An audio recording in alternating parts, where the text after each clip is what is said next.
আচ্ছা, তাহলে আবার আমরা শুরু করি।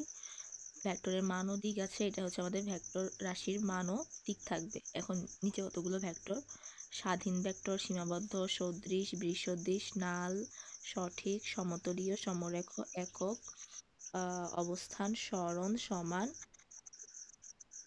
বিপরীত আর কি বিপরীত। স্বাধীন ভেক্টর, যে ভেক্টরের দিক নির্দিষ্ট মানে দিক নির্দিষ্ট না, যে ভেক্টরের মান কি দিক নির্দিষ্ট নয়, তাই স্বাধীন ভেক্টর। আর সীমাবদ্ধ ভেক্টর মানে যে ভেক্টরের মান হতেছে নির্দিষ্ট করা। সদৃশ ভেক্টর মানে একই দিকে যাবে, সদৃশ ভেক্টরগুলো একই দিকে ক্রিয়াশীল, আর বৃষদৃশ ভেক্টরগুলো তার বিপরীত দিকে ক্রিয়াশীল। যেরকম আমি একটা ভেক্টর লিখলাম এ, এর দিকটা হতেছে এই দিকে, তীর চিহ্ন দিয়ে দিকটা এইদিকে বোঝায়।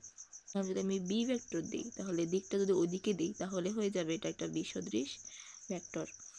নাল বা শূন্য ভেক্টর, যে ভেক্টরের মান শূন্য তাকে বলে নাল বা শূন্য vector. A vector is equal two 0, তার মানে এটা হচ্ছে এটা হচ্ছে একটা নাল ভেক্টর। সঠিক ভেক্টর, যে ভেক্টরের মান শূন্য না, সেটা হচ্ছে আমাদের সঠিক ভেক্টর। এই দুটো থেকে প্রশ্ন আসবে। সমতলীয় ভেক্টর, যে ভেক্টরগুলো একই তলে অবস্থান করে তাই হচ্ছে সমতলীয় ভেক্টর। সমরেখ একই জিনিস, সমতল মানে একই একই তলে, সমরেখ মানে একই রেখায় অবস্থান করবে। একক, যে ভেক্টরের মান এক একক, সেটাই হচ্ছে আমাদের একক ভেক্টর।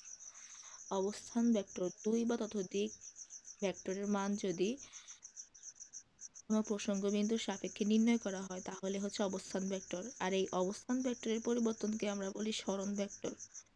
সমান ভেক্টর, সমান ভেক্টর বলতে বোঝায় দুই বা ততোধিক ভেক্টর যদি মান সমান হয়, এখানে এ আর বি দুইটারই মান সমান, তাহলে এটা একটা সমান ভেক্টর।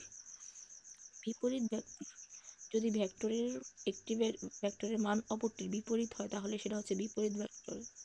যেমন A vector equal to 5, B vector is equal to -5, এটা একটা বিপরীত ভেক্টর। বিপ্রতীপ, এটা মানে হচ্ছে এটার উল্টো যেটা হবে সেটা হচ্ছে বিপরীত দিক। এ ভেক্টর ইজ ইকুয়াল টু 1/5, এটা একটা বিপ্রতীপ আর এটা বিপরীত।